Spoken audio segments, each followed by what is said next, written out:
The judge is about to declare a mistrial. Do you want to know the quickest way to get a mistrial in the state of New York in a medical malpractice case, in an accident case, or in a wrongful death case? Come join me as I share with you some of the common ways that this typically happens. Hi, I'm Gerry Oginski. I'm a New York medical malpractice and personal injury trial attorney practicing law here in the state of New York. At the very beginning of the trial, the judge is going to give instructions to the jury, and they are very strongly worded instructions.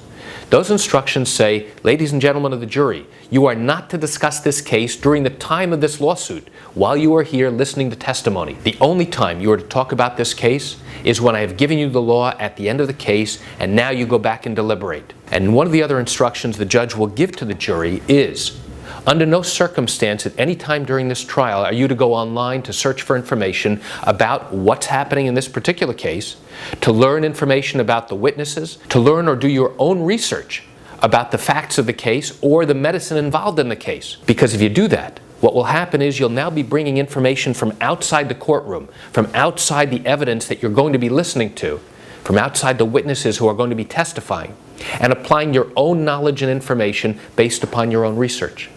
And if the court finds out that they have done that, that is one of the quickest ways to get a mistrial here in the state of New York. Why is that?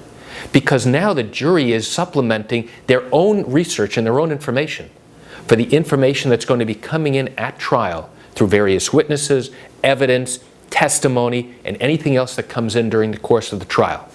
And that is not acceptable. So that's why I share with you that the quickest way to get a mistrial is when a jury disregards the judge's instructions to do things that they're clearly not supposed to be doing. So why do I share this information with you?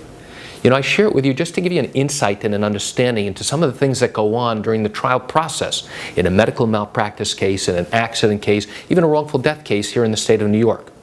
You know, chances are you're watching this because you do have questions about your own particular matter. Well, if your matter happened in New York and you have legal questions, what I encourage you to do is pick up the phone and call me.